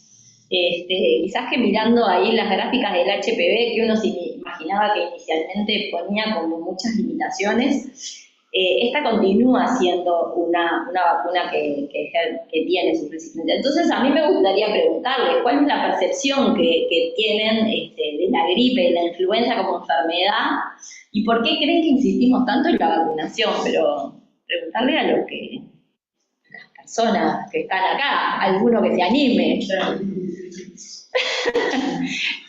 ¿Quién se anima? Sí, yo me animo. A ver si con el micrófono ahí poniéndote, si la escuchas allá. Sí, creo que según cómo va la presentación, lo que llama la atención nuevamente es que pocos somos de la población, que seríamos los que deberíamos de tener interés, y que pocos legisladores también, que serían los que tienen que declarar las políticas, en realidad. Porque cuando uno ve a lo largo de la historia, siempre parece como algo que es lo que te lleva y te impulsa a cómo replicar. Yo soy agente comunitaria nada más, mi maestra Alicia Guerra. Magíster, profesora, todo lo que podamos decir de alguien que te hizo transitar territorios y buscar en realidad dónde estaban las dificultades para llegar con una vacuna. Para nosotros, que hoy por hoy el Comunal 9 es mi municipio un lugar donde tenés más de 100 asentamientos, un lugar donde tenés arroyos contaminados, un lugar donde está usina, donde va toda la basura de toda la ciudad a jugar si habría para trabajar. Y había ejemplos claros. Salíamos como Comisión de Salud de Vecinos, con ella y su hija, y había que contarle a la gente por qué vacunarse. Siempre encontrábamos aquella cuestión de el carro en la puerta del ranchito, lleno de basura, y preguntabas, ¿el señor está durmiendo porque fue el que sacó el junte? Obviamente que sí. O sea, que había que vacunarlo al señor porque era el que se le el junte. Pero inmediatamente venía lo demás. Pero ¿y ahora quién recicla? ¿Recicla? Yo, decía la mujer. Entonces hay que vacunarlos a los dos. Y es esa cuestión. Es cómo llegás, cómo le hablas de derechos simple, llano, con tu vecino, con tu vecina, que a veces compartís las mismas historias, y eso es lo que nos falta hoy. El compromiso, más allá de los técnicos que agradecemos, el compromiso de la población. Porque el que va a hablar con la vecina, capaz que no es la señora de la OPS, ni la de la vacunadora. Somos las vecinas y los vecinos. En la medida que tengamos la disponibilidad de toda la argumentación, la disponibilidad de cómo llegar, y esas cosas que te plantean todo el tiempo, no, yo me di la vacuna y inmediatamente me enfermé. Chao. Esa es la de todos. Sí. Entonces, si tenés una población envejecida, gracias, déjame morir de lo que yo quiera, no de la gripe, capaz. Porque entonces también es ahí donde empezamos. Y lo otro es que tengo, por generaciones, tengo un bebé de 6 meses en mi casa, y son los gritos de sentido, que sale 3.500 pesos y la vacunaba el bebé. 3 veces, 3 vacunas en determinada mutualista. Entonces, ¿por qué? Cuando no tenemos vacunas especiales, debe ser claro. Cuando la rotavirus o la gripe, la gripe es la gripe acá hay una desigualdad porque hay personas que cuando tenés una desigualdad de todas maneras, cuando vos sabés que hay un esquema de vacunación que debería ampararte. Sí, si sos de los bonitos que sos de donde soy yo, de la Policlínica Tierra Blanca, ¿no? Debería ser como una cuestión de vida, porque si hablamos que es un derecho, y si hablamos que es una necesidad, y si estamos diciendo que la muerte, que ese, que aquello, lo otro, pero entonces la facilidad de llegar al recurso, si no tenés cómo, es eso, esas son las cosas que creo que muchas veces, y a veces dos voces se escuchan más porque esos que salen a la calle te dicen, te hablan todo, y no salen los otros que decimos, era tan fácil vacunar antes, porque eso también lo hablábamos. Nosotros accedíamos a afiches donde te decían vacunar a tu hijo por amor. Wow, a nosotros era como tipo, si yo dejo de amar a mi hijo, listo, ya salías. A la hora que fuera, a donde fuera la policlínica que te quedara, nunca tuvimos el inconveniente ni esta cuestión de rebatir por qué no lo vacuno o por qué lo debo de vacunar. Creo que pasa por ahí la cosa, hacer un poco más ese énfasis en la difusión y ponernos acá a los que de verdad, no obligarte, porque no deben ser obligaciones lo que son derechos, ¿no? Pero de alguna manera, como lo decían, bueno, en la asamblea tal y Artigas, y decían, nos faltan capaz que esas cuestiones, la vocería de los líderes, y de alguna manera lleguen a la población que tienen que llegar. Muy interesante, muchas gracias, porque además esto que tú estás compartiendo con nosotros, yo estaba pensando que ahora, cuando uno estudia mucho sobre la negativa a vacunarse o la duda frente a la vacunación y tal, actualmente lo que se habla es de tener una actitud motivacional hacia la vacuna. Y esto que vos estás diciendo es exactamente lo que es la escucha y de que el otro sea capaz de brindarte cuáles son aquellas cosas por las cuales no duda en vacunarse. Una cosa que es muy importante es que para tener yo una duda en vacunarme tengo que tener la vacuna accesible, que ese es el otro tema de que, bueno, hace poco estuvimos, a mí me gusta mucho recorrer, por esto que, ¿no? Mis orígenes, estuvimos en Artigas y lo mismo decían de, bueno, ¿cuáles son las limitantes que puede tener una persona gestante de ir a determinado lugar a vacunarse? Y bueno, pero tenemos muchos vacunatorios, es verdad, hay que hacer el esfuerzo de que las vacunas lleguen más a la población, y estoy de acuerdo, y sobre todo en algún grupo poblacional que tiene más limitaciones en su vida como para accederla. Pero esto que decís es lo más importante y es ahí donde hay que ir a trabajar. Es así, lo motivacional, en la escucha del otro y el darle tiempo además. Había otro experto que decía que uno tiene que explicar a una persona por qué vacunarse en lo que dura subir en un ascensor un piso. Si será cortito, ¿no? Porque si nos ponemos a hablar... Claro, pero yo comentaba el otro día que en ese ascensor, en los espacios que uno está, donde esté, hoy por hoy, la vacunación de la gripe, seguí sintiendo, no me vacuno, yo no me vacuno porque me enfermo, y me vacuné el año pasado y me dio, o sea, y no te da el ascensor para vos explicarle, porque es fundamental, y es una condición que tiene la persona. Pero ¿por qué no te tiene que dar? Por eso te preguntaré el por qué, eso tiene que ser una respuesta muy claro, pero vos te preguntás por qué, y te dicen, ¿por qué me enfermé? Entonces, porque la vacuna lo dijo ella, lo dijo Doris, lo decimos todos. Actualmente me pasa hasta en mi propia familia, en lo que venga, entonces decir, bueno, ¿qué es lo que está sucediendo o que sigue sucediendo?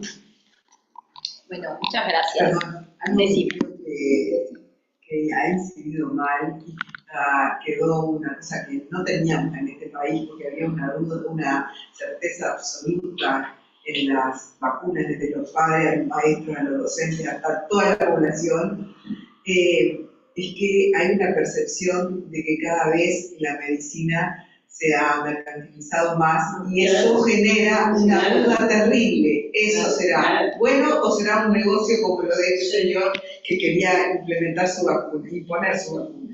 Entonces esa pérdida de credibilidad del sistema sanitario es nefasta, como lo es el sistema político también, ¿verdad? Bueno, estas vacunas que nosotros tenemos vienen la mayoría por el Fondo Rotatorio de la Organización Panamericana de la Salud, por lo que no somos las personas que estamos, yo a mí, de que me voy a preguntar, me va a llamar a bien alguien un laboratorio, che, me necesitas esta vacuna, no. Hay sistemas en el propio Estado para generar garantías de que eso no suceda. Pero también eso hace también que nos da esto que decía, nosotros tenemos algunas vacunas que solamente están en el mercado privado. Son otra discusión, el por qué no están dentro de nuestros esquemas, eso es otra cosa. Y pensando en por qué era antes esto y ahora es diferente, y es porque, como siempre se dice, las vacunas son responsables de su propio éxito. Cuando mi padre, cuando fue ahora la pandemia por SARS-CoV-2 y mis hijos se tenían que quedar en casa, mi padre les recordó que le había pasado la epidemia del polio en el Uruguay y que él lo habían tenido que sacar, tenían esa posibilidad, por lo menos en su familia, se los llevaron a todos para la playa, solo los niños con un adulto, de manera que salieran de las ciudades, que era de donde se contagiaban.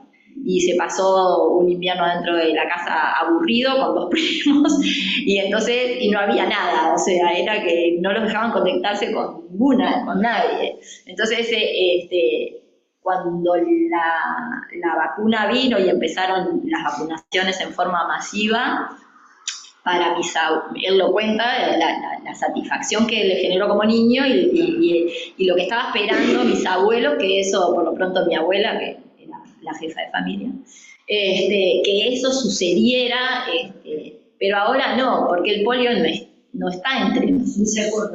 Entonces, uno tiene la percepción de que de esto mismo que dicen ustedes, si siguen vacunando para el polio, será porque en realidad es un negocio la vacuna del polio, y entonces tenemos que seguir pagando vacuna del polio, pero eso es algunas personas. No todas. Son un grupo muy chiquito, capaz que es el más duro, pero después están los demás que podemos conversar, reflexionar y ver el por qué. ¿Y la tuberculosis que ha aumentado? Bueno, pero ese es otro cantar, porque con la vacuna que tenemos actualmente de la BCG, bueno, por lo pronto podemos a los recién nacidos protegerlos de las formas más graves. Eso sigue siendo una necesidad. Si bien en realidad hay desarrollo en investigación de que a partir del bacilo de Koch se pudiera generar, mejorar esa vacuna para lograr en realidad mejor inmunogenicidad y muchísimo más duradera. Me tengo que retirar, dice María Seijo.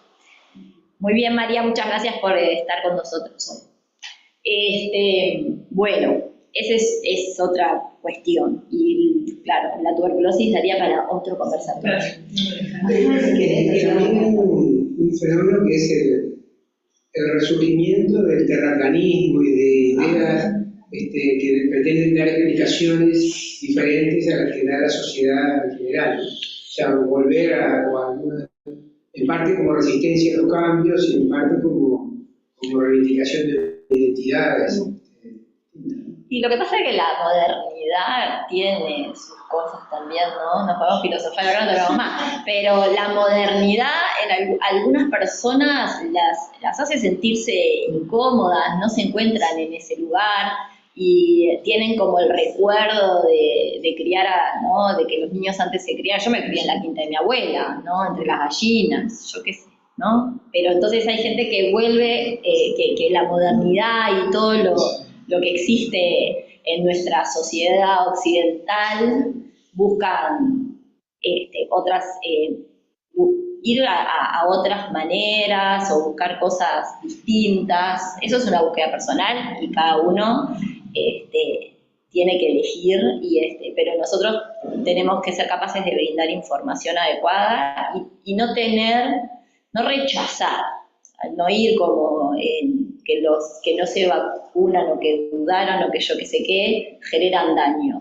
No, ir en una cosa más motivacional, como hace ella, como hacía ella, ir y golpearle al vecino y nosotros en el consultorio y hablar, y las enfermeras y las vacunadoras en su lugar, en el contacto con el enfermo y preguntar. Bueno, estamos tratando de educar a los estudiantes de medicina para eso también. Bueno, y acá está la influenza llamada gripe, que como le ponen gripe, en realidad todos decimos que cuando estamos resfriados tenemos gripe, pero en realidad la gripe no es un resfriado. La gripe es una enfermedad grave, es una enfermedad sistémica, bueno, grave en algunas personas, ¿no? Pero es una enfermedad que genera mucha sintomatología. Tiene fiebre alta, esto es un hecho. Si vos no tenés fiebre, no tenés gripe. Es como el dengue, si no tenés fiebre, no tenés dengue. O sea, acá tenés que tener fiebre y fiebre alta. No un poquito de fiebre, no nada. Y te sentís muy mal. Te duele la garganta, tenés tos seca, te duelen los músculos, pero es un dolor muy intenso y cefalea. Y la mayoría de las personas esto lo transitan una semana, a veces un poquito menos, las personas que no están inmunizadas, y se recuperan. Eso es la verdad, como en muchas enfermedades virales. Las personas transitan su infección viral y después se recuperan.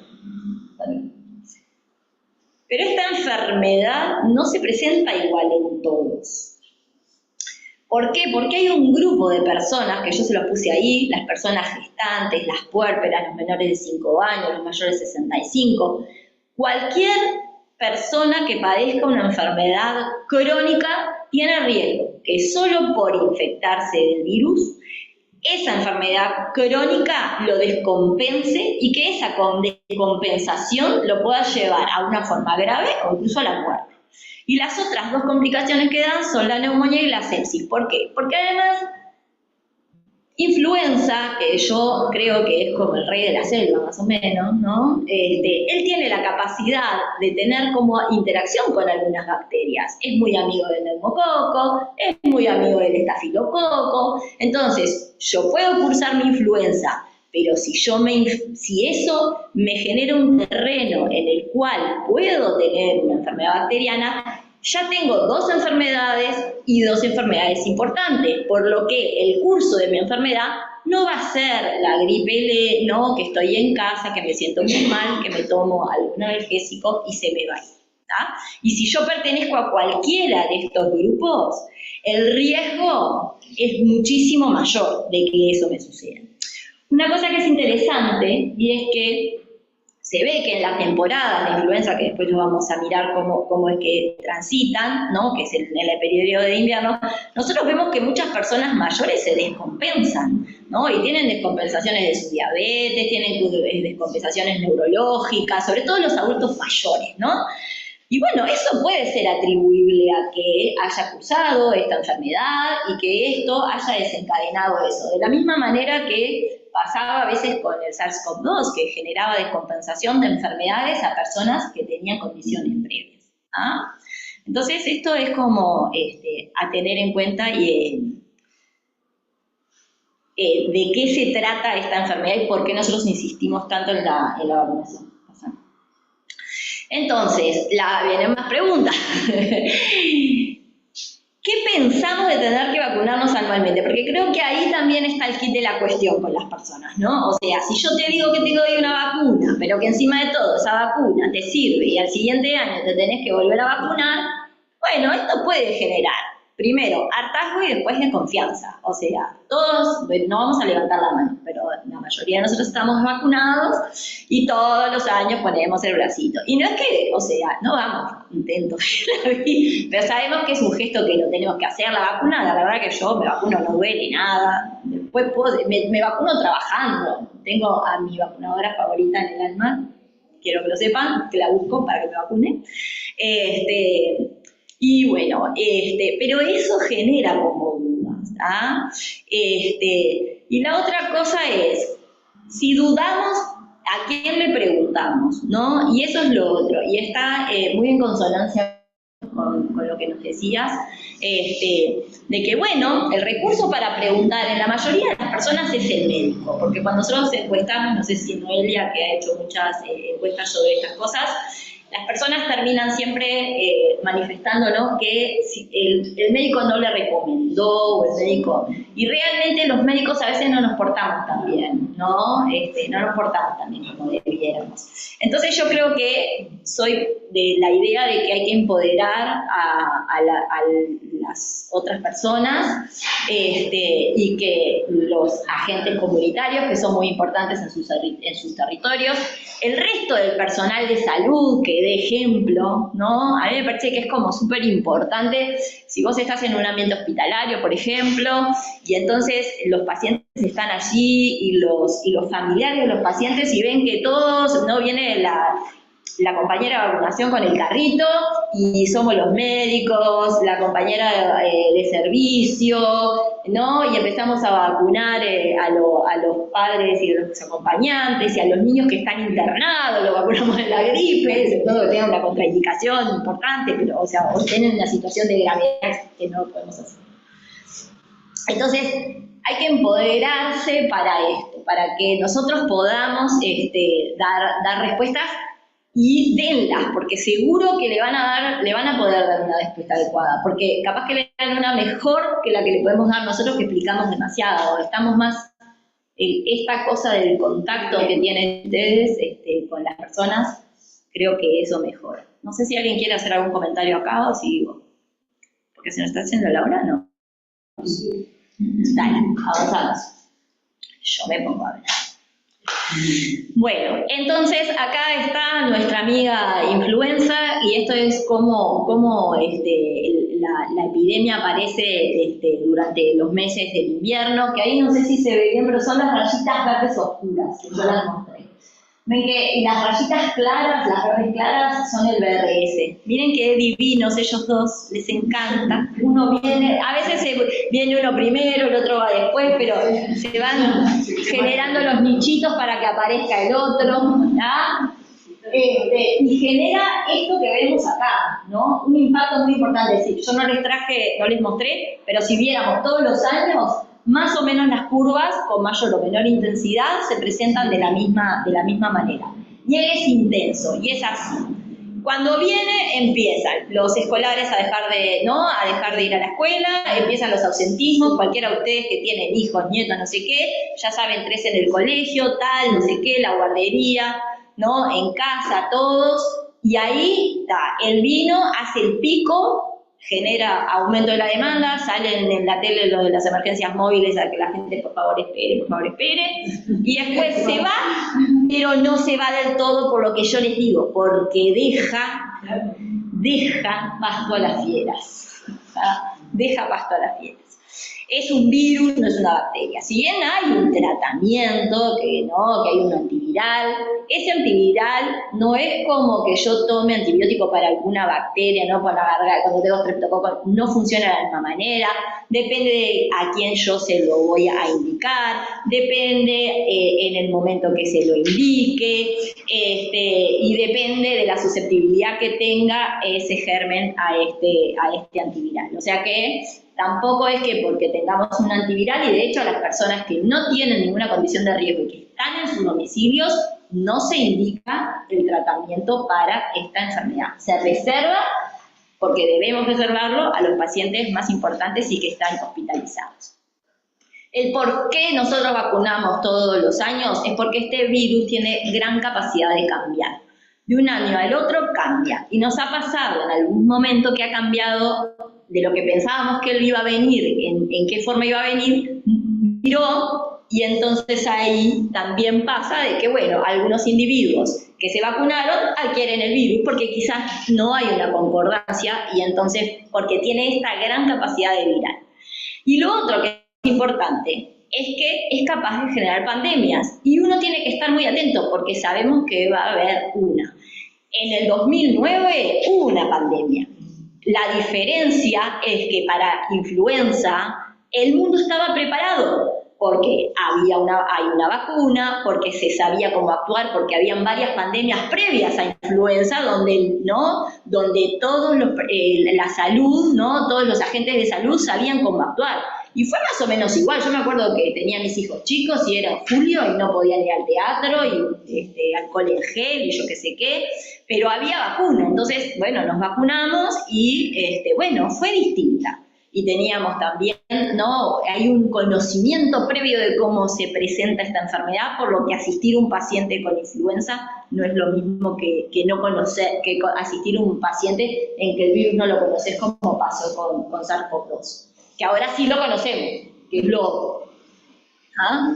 Bueno, y esto que es importante, porque después van a ver lo que sucede, es que muchas veces estos cambios mayores que generan pandemias, o sea, cambia totalmente, es un virus totalmente nuevo, totalmente diferente, tiene mucha relación con los virus influenza de otras especies, las aves, los porcinos, los lobos de mar. ¿Se acuerdan que estuvieron todos los lobos de mar en el Cabo Polonio que no se podía? Bueno, porque si esos virus influenza, que son de otras especies, infectan al humano, entonces ahí sí vamos a tener un problema, porque no tenemos capacidad de estar protegidos contra ese virus y eso te quiere decir que además el virus es súper transmisible, por lo que estás entrando en una situación pandémica probablemente.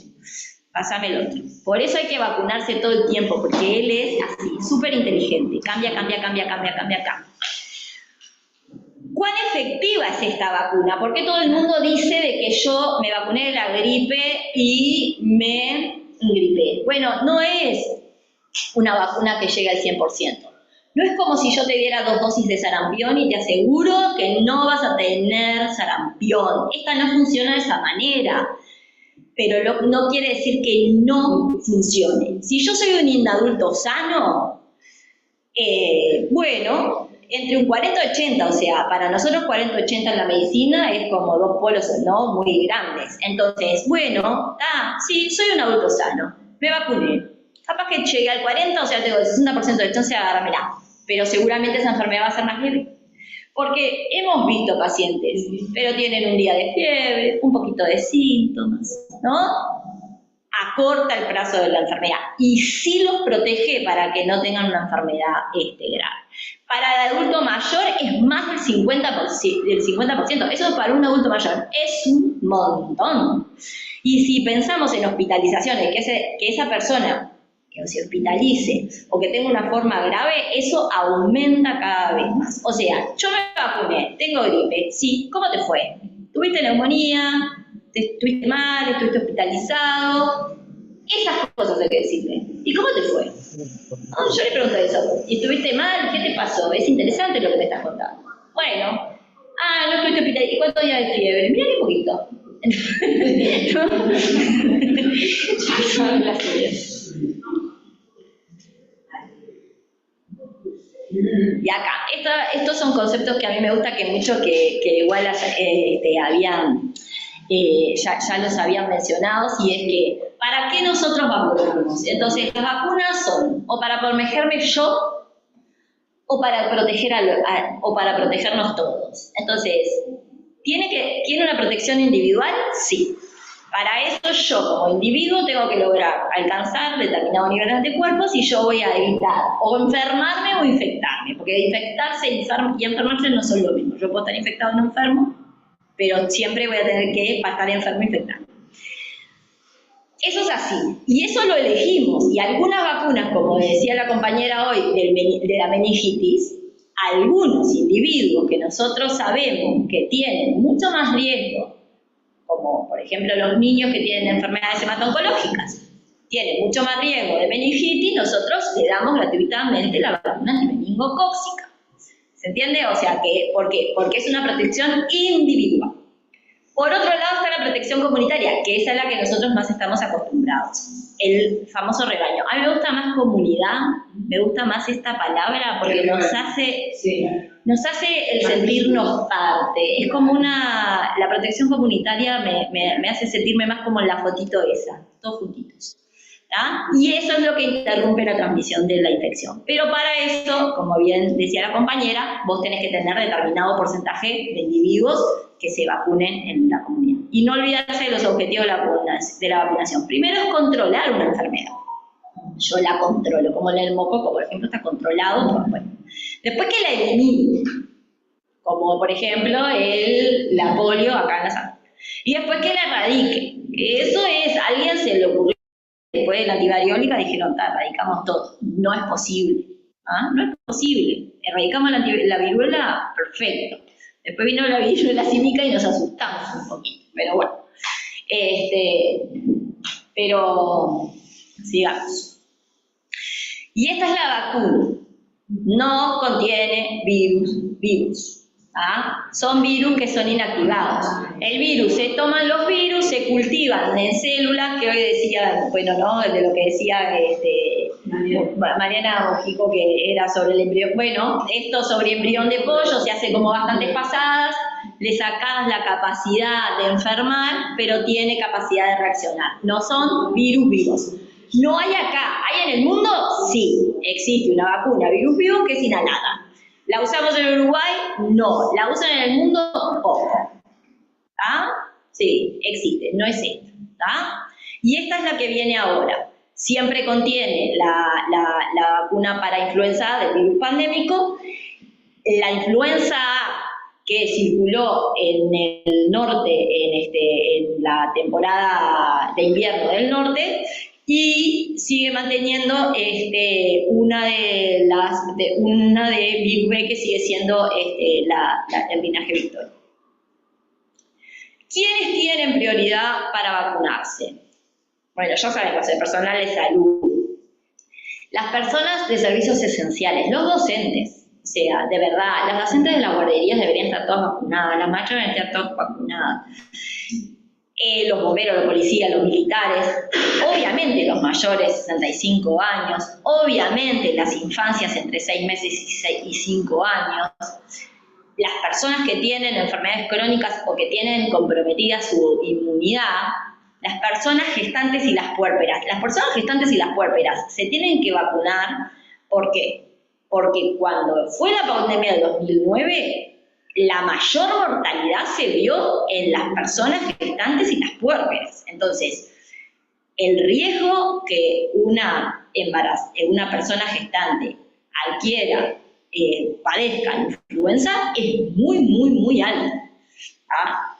Y además, esta persona gestante, al vacunarse, transmite los anticuerpos hacia el bebé porque nosotros tenemos lactantitos entre 0 y 6 meses, donde obviamente son más susceptibles a las enfermedades más graves, que si su cuidadora no se vacunó, ¿no? Entonces no va a estar protegido por los anticuerpos.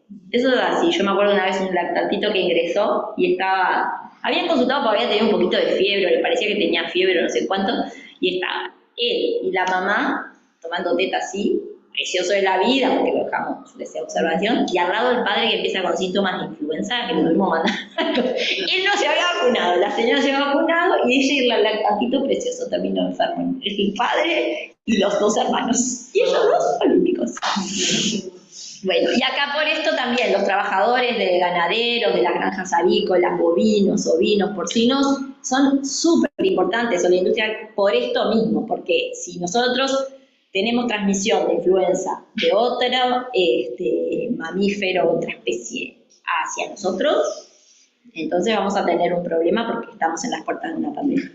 Y además tenemos que considerar a las personas que viven con este grupo de riesgo. Si yo convivo con una persona que vive con HIV, me tengo que vacunar por el otro. Si yo vivo y convivo, soy la abuela de un lactantito pequeño o el abuelo de un lactantito pequeño, me tengo que vacunar, porque quiero que lo cuiden, porque para nosotros es lo mejor que lo cuiden los abuelos.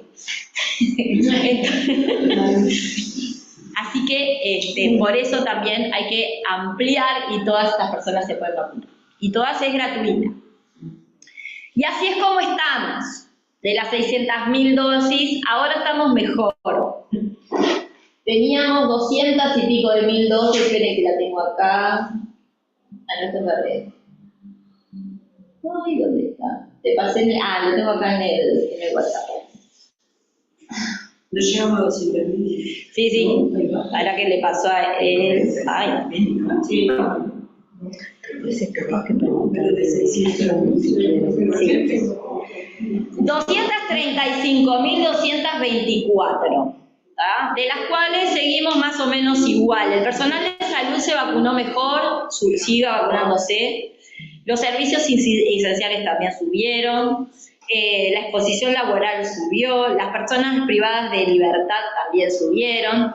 Las personas gestantes también subieron bastantes. Los LPM son los de estadía prolongada, eso lo conocen todos.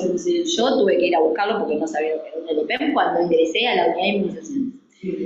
Enfermedad crónica también, subieron un montón, 94.000. Y pacientes sin factores de riesgo, 102.712. Eso quiere decir que hay un montón de gente que está cuidando a los que conviven, ¿verdad? Con los que conviven.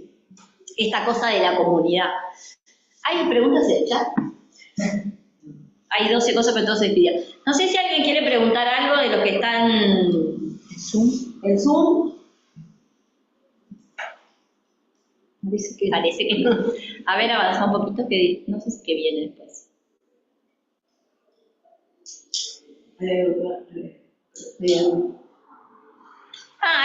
Sobre los efectos adversos, que es lo otro que se habla mucho. Entonces yo quería preguntarles, porque de los que están vacunados o que conocen, ¿tuvieron algún efecto adverso a esta vacuna o conocen a alguien que haya padecido un efecto adverso grave? ¿Alguien conoce a alguien? Sería muy bien poder brindar a la población acerca de la importancia de la vacunación y a quienes, ya te leo, brindar a la población acerca de la importancia de la vacunación y a quienes protegemos. Quiero pensar que la preocupación por el otro sería primordial. Eso sería muy bueno, Marcela. Eso es una forma también de acercarse a las personas. Lo que podemos cuidar al otro. Muchas gracias. Bien. Y bueno, no sé si ahí en el chat, ¿conocen a alguien que haya tenido efectos adversos graves por esta vacuna? Perdón, ¿a cuál específicamente te refieres? A una persona que tú conozcas que te haya dicho, tuve algún efecto adverso o un efecto adverso grave por la vacunación para la influenza. En Argentina, sí. Una joven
Están sin audio.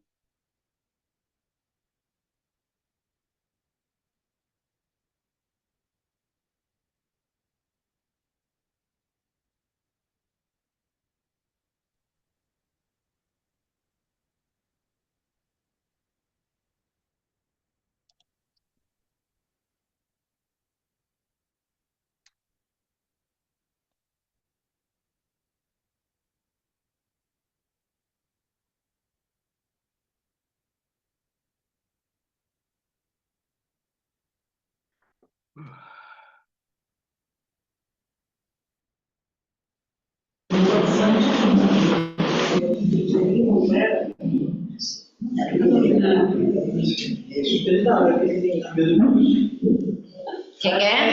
A ver, hola. ¿Ahora nos escuchan? Hola. ¿Nos escuchan? Sí, ahora se escucha. Ahora se escucha. Perfecto. Bueno, no, estábamos preguntando si alguien había tenido, alguna persona que haya tenido un efecto adverso grave por la vacuna. Bueno, los efectos adversos más frecuentes de esta vacuna son las reacciones locales, que ustedes ya todos la conocen, la fiebre y el dolor muscular, que en general es breve y autolimitado. Puede haber alergia a algún componente de la vacuna. Y después está el síndrome de Guillain-Barré, que es una forma de parálisis, que bueno, si bien esto puede ocurrir, en general el síndrome de Guillain-Barré se ve más frecuentemente por la enfermedad que por la vacuna. O sea, tiene 7 veces más probabilidad una persona de tener síndrome de Guillain-Barré si se infecta de influenza que si se vacuna. Este síndrome se ve más o menos entre 1 o 2 casos cada 1.000.000 de dosis aplicadas. 1.000.000 de dosis. Y las contraindicaciones son aquellas personas que hayan tenido una alergia grave, ¿no? O sea, síntomas cutáneos, síntomas respiratorios, síntomas generales, a alguna vacuna y su componente, o aquellos que padecieron síndrome de Guillain-Barré post vacunación. Hay que tener como mucha precaución, hay que considerar riesgo-beneficio. A veces es mejor vacunar el resto, y bueno, pero bueno, esas consideraciones las hacen, se hacen el paciente. Ya nos vamos. Sí. Pero somos nosotros mismos que hicimos acá. Sí. De las 30.560 dosis aplicadas el año 2024, solo se reportaron 10 casos de efectos adversos y solamente uno se consideró grave, que fue un síndrome de Guillain-Barré. ¿Sin cantidad? De 530.560 dosis aplicadas, 10 casos se consideraron de efectos asociados a vacunación y solo uno se consideró grave, que fue un síndrome de Guillain-Barré. Pasala porque creo que termino. Y bueno, la inmunización para todos, ¿no? Es humanamente posible y nuestra decisión marca la diferencia. Total, está buenísimo el esquema que hay. Bueno,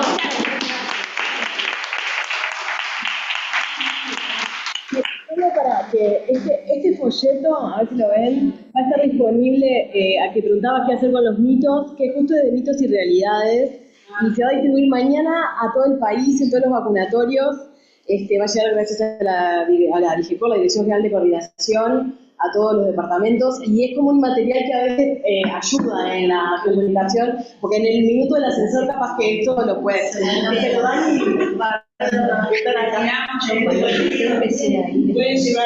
Bueno, muchas gracias. Chao. Gracias. Gracias. De comunicación, Pues sí. Y lo que se replica esto. Sí, estamos de acuerdo y lo están pidiendo. Bueno, nos vemos. Decirle que se va a replicar. ¿Se va a volver a repetir? No. Que se va a pasar, quieren las presentaciones, eso es lo que quieren. La publicación quieren. Se van a pasar las publicaciones. Sí, que sí. Perfecto. Bueno, nos vemos. Mariana, dice si las expositoras están de acuerdo.